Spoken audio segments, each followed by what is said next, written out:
इस वीडियो में हम जावा में इंटरफेस के कंसेप्ट समझेंगे। इंटरफेस क्या होता है, इंटरफेस के साथ हम किस तरह से काम करेंगे।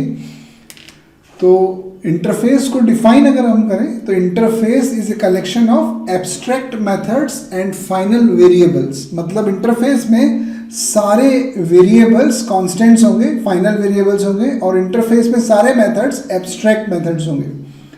हम डिफाइन करें एक इंटरफेस आई।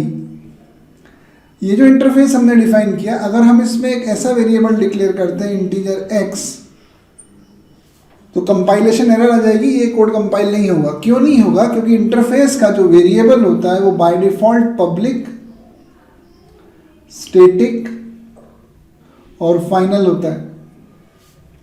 तो इंटरफेस के सारे variables by default public, static, final है। ये मॉडिफायर्स यहाँ पे लगे हुए हैं, हमको यहाँ पे स्पेसिफाई करने की ज़रूरत नहीं है। अगर ये फाइनल है तो फाइनल वेरिएबल को जहाँ डिक्लेयर करते हैं वहाँ पे असाइन करना, वैल्यू असाइन करना ज़रूरी है, और हमने वैल्यू असाइन नहीं की, इसलिए ये चलेगा नहीं। मतलब अगर इंटरफेस में वेरिएबल डिक्लेयर कर रहे हैं तो आपको उसको पहले इनिशलाइज करना पड़ेगा, तभी वेरिएबल डिक्लेयर होगा, मतलब कांस्टेंट डिक्लेयर होगा। तो इंटरफेस में सबसे पहली चीज़ समझ गए कि इंटरफेस का variable by default public, static, final होता है। फिर इंटरफेस जे लिखा।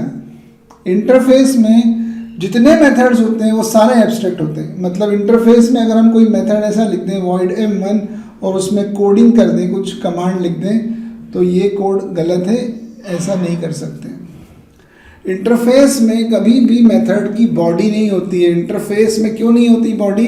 क्योंकि इंटरफेस पे जो मेथड है उसमें बाय डिफॉल्ट पब्लिक और एब्स्ट्रैक्ट मॉडिफायर होता है।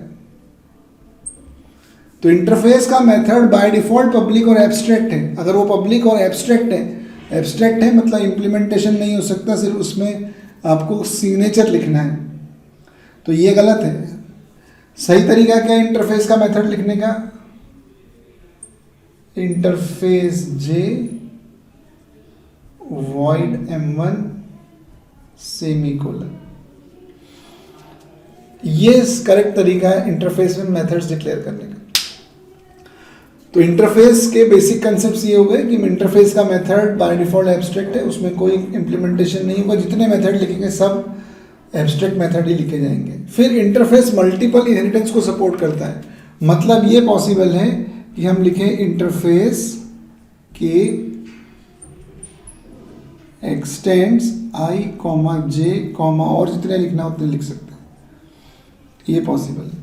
तो इंटरफेस मल्टीपल इनहेरिटेंस को सपोर्ट करता है। एक इंटरफेस एक साथ कई इंटरफेसेस को एक्सटेंड कर सकता है, इनहेरिट कर सकता है।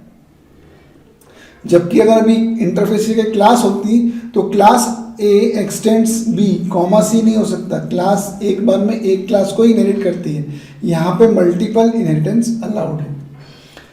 फिर ये भी ध्यान रखना है कि इंटरफेस बाय डिफॉल्ट एब्स्ट्रैक्ट होता है। यहाँ पे एब्स्ट्रैक्ट लिखा नहीं, पर हर जगह एब्स्ट्रैक्ट मॉडिफायर है।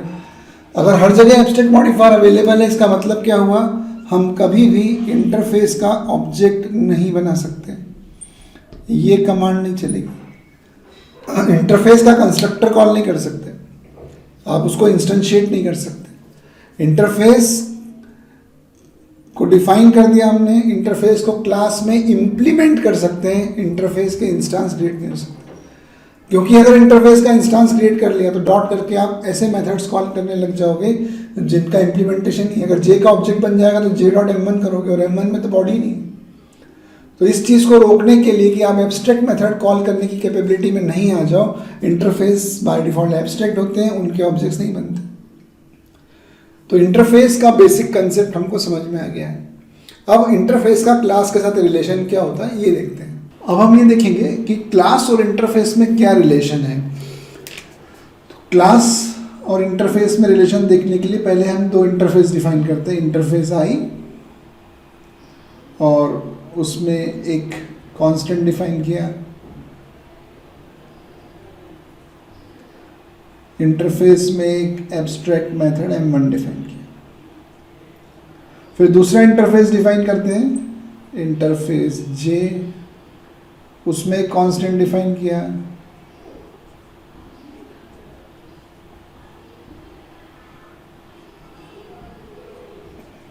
और एक एब्स्ट्रैक्ट मेथड M2 डिफाइन। तो हमने दो इंटरफेसेस डिफाइन कर लिए, एक इंटरफेस I और एक इंटरफेस J, एक में X और M1 है और दूसरे में D और M2। अब हमको क्लासेस के साथ इंटरफेस का क्या यूज़ होता है, तो क्लास जब हम लिखते हैं तो क्लास इंटरफेस को इम्प्लीमेंट करती है। Class A implements I, J, और I, J ही नहीं, कॉमा करके हम कितने भी वेरिएबल्स के नाम, कितने भी इंटरफेसेस के नाम लिख सकते हैं। मतलब एक क्लास जब इम्प्लीमेंट करेगी तब n नंबर ऑफ इंटरफेसेस एक साथ में इम्प्लीमेंट कर सकती है। लेकिन क्लास जब एक्सटेंड करती है तब एक ही नाम होता है। क्लास ए एक्सटेंड्स लिखते तो दो नाम नहीं आते, एक ही आता। तो इंटरफेस इम्प्लीमेंट करते समय क्लास मल्टीपल इंटरफेसेस एक साथ इम्प्लीमेंट कर सकती है। तो क्लास ए ने I और J इंटरफेस इम्प्लीमेंट किया। इसका मतलब क्या हुआ, क्लास ए को I और J दोनों इंटरफेसेस के एब्स्ट्रैक्ट मेथड्स ओवरराइड करने हैं। अगर क्लास ए ऐसा नहीं करती है तो क्लास ए एब्स्ट्रैक्ट हो जाएगी, क्योंकि ये दोनों सुपर क्लास का बिहेवियर देते हैं। इन दोनों के सारे मेंबर्स एक क्लास में इनहेरिट होके आएंगे, मतलब X एक क्लास में आएगा, M1 भी आएगा। M1 आएगा मतलब एब्स्ट्रैक्ट मेथड आ जाएगा। एब्स्ट्रैक्ट मेथड आ जाएगा तो क्लास एब्स्ट्रैक्ट हो जाएगी, तो उसे ओवरराइड करना पड़ेगा। ओवरराइड करने के लिए क्या करते हैं, रिटर्न टाइप सेम, नाम सेम, पैरामीटर सेम। तो रिटर्न टाइप सेम, नाम सेम, पैरामीटर सेम, और उसमें कुछ इम्प्लीमेंटेशन प्रोवाइड किया। तो ये तो ओवरराइडिंग का कंसेप्ट है कि M1 मेथड को ओवरराइड करने के लिए सिग्नेचर सेम कर दिया। पर एक्सेस मॉडिफायर इंटरफेस में बाय डिफॉल्ट पब्लिक और एब्स्ट्रैक्ट लगा हुआ है उस मेथड पे, तो पब्लिक मेथड को ओवरराइड कर रहे हैं। ओवरराइडिंग का कंसेप्ट क्या है, एक्सेस मॉडिफायर या तो बराबर होगा या ज़्यादा एक्सेसिबिलिटी वाला होगा। तो वहाँ पे मॉडिफायर पब्लिक है और यहाँ पे क्लास में अगर कुछ नहीं लिखते तो डिफ़ॉल्ट होता है, डिफ़ॉल्ट एक्सेसिबिलिटी कम हो गई है। तो पब्लिक मेथड को ओवरराइड करके या तो पब्लिक करेंगे या उससे बड़ा मॉडिफायर लगाएंगे। तो पब्लिक से बड़ा मॉडिफायर अवेलेबल ही नहीं है, तो हमें सिर्फ पब्लिक ही करना पड़ेगा इसे, क्योंकि क्लास में कोई मॉडिफायर नहीं लगाया तो डिफ़ॉल्ट मॉडिफायर होता है, उसकी accessibility with in the directory होती है। इसी तरीके से M2 मेथड को अगर ओवरराइड करना है तो पब्लिक वॉइड M2 इस तरीके से ओवरराइड करेंगे। तो ये क्लास ने जैसे ही इंटरफेस इंप्लीमेंट किए, class A implements I, J, इस क्लास को इंटरफेस के सारे मेथड्स ओवरराइड करने पड़ेंगे जितने उसने इंप्लीमेंट करे हैं। अब वो बाकी डेटा जो X और D है वो आराम से हम इसमें अंदर यूज़ कर सकते हैं। system.out.println D, system.out.println X, सभी X और D अवेलेबल है। तो इंटरफेस के बारे में हम इतना समझ गए कि इंटरफेस को क्लास इंप्लीमेंट करती है और एक क्लास एक बार में कितने भी इंटरफेस इंप्लीमेंट कर सकती है। क्लास एक्सटेंड जब करेगी तब एक बार में एक को ही करेगी, लेकिन क्लास जब इंप्लीमेंट करती है तो एक साथ मल्टीपल इंटरफेसेस इंप्लीमेंट किए जा सकते हैं। तो ये नॉर्मल बिहेवियर है क्लास का, इस तरीके से हम इम्प्लीमेंटेशन प्रोवाइड करते हैं। एक भी इंटरफेस का मेथड अगर छोड़ दिया जाए, अगर हम यहाँ पे M2 मेथड नहीं लिखें तो वो M2 इनहेरिट होकर आएगा और क्लास एब्स्ट्रैक्ट हो जाएगी। तो अगर एक साथ मल्टीपल इंटरफेस इंप्लीमेंट किए हैं तो सारे इंटरफेसेस के मेथड्स ओवरराइड करने हैं, एक भी मेथड छोड़ने पर क्लास एब्स्ट्रैक्ट हो जाती है।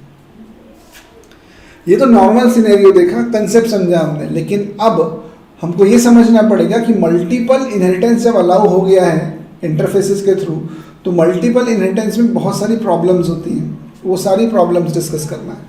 तो नेक्स्ट वीडियो में हम डिस्कस करते हैं कि क्लासेस में इंटरफेसेस के थ्रू मल्टीपल इनहेरिटेंस आ गया है, तो अब उस सिचुएशन में क्या क्या प्रॉब्लम्स आती हैं हम उनको डिस्कस करेंगे नेक्स्ट वीडियो में।